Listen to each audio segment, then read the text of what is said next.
Okay, so before we actually start the printing process, we are going to do something called a proof. A proof is a practice print. So what we're going to do is practice on a scrap piece of paper before moving on to our colored paper. So what you need is any color of ink you choose.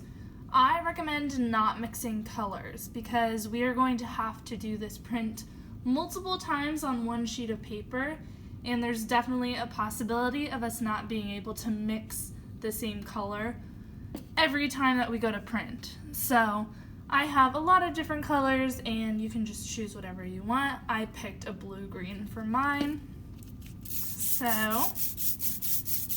I am going to roll it out onto this little plastic plate, and if you guys are using the same color, I want you to share the plate and the brayer. That way we don't have to wash out so many different plates and brayers at the end of the class period. So we're just going to get a little bit of our color onto our plastic plate and then roll it out until you hear this noise. So it's kind of a sticky, tacky noise, but you don't want it to be any thicker than what you see here. So if you have too much ink, it will come out looking like this. If you have not enough ink, it will look like it just isn't shown on your paper really well. This is what it should look like. So this is my proof. There is one area that it needs to be fixed, so I need to just pay more attention to that corner when I go to do my second proof. So if your first proof is perfect, then you can just go ahead and move right on to your colored paper. My first proof is not perfect, so I'm going to practice another one right here. And that'll also give me a chance to see what this will look like when it's rotated.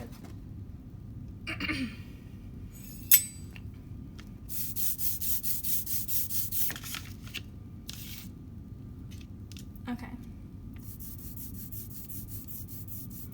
So you can kind of see the difference between the new ink I just rolled and the old ink from my first proof. A proof is also an opportunity to go and carve out any areas that were not carved out well enough. So if you do your proof and you notice that you have some of this background peeking through, so if I had any blue showing up right there, I can wash out my linoleum block and then carve out that section. So that's kind of the point of a proof.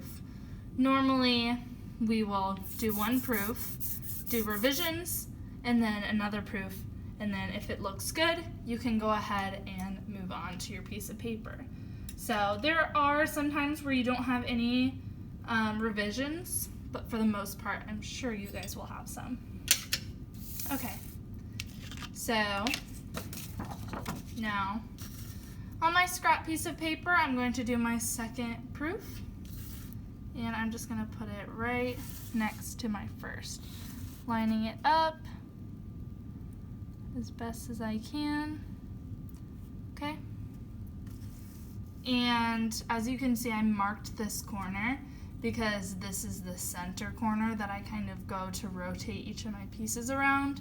So you'll need to mark that. Okay, so now I'm flipping it over, making sure not to move it. And then with a clean brayer, I'm going to roll it on my block so that it completely gets transferred onto my paper.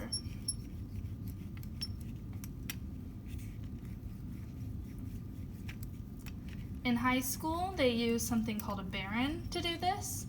In college, they use a printing press where you pull your print through and then it transfers onto the paper. We are just going to use a clean brayer or a spoon. So the back of a spoon works really well for any areas that are a little tougher to get printed onto your paper. So Luckily, we have the opportunity to kind of check our corners. So that side looks pretty good. I'm gonna go ahead and put that down and check my other side. Okay, so it looks like both my prints ended up turning out pretty good. So I can go ahead and move on to my final paper. So remember, we are using color schemes.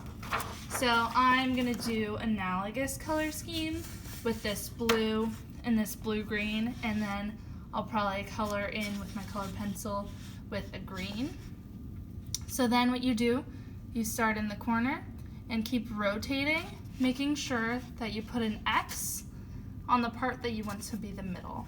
So I want my middle to be right here. This is where all the sides are going to be touching. So that's pretty much about it. Remember that we're sharing colors. So if you're using the same color as anyone else in your class, then you need to be sharing a brayer and a plastic plate so we don't have to wash out so many at the end of class. Let me know if you have any questions.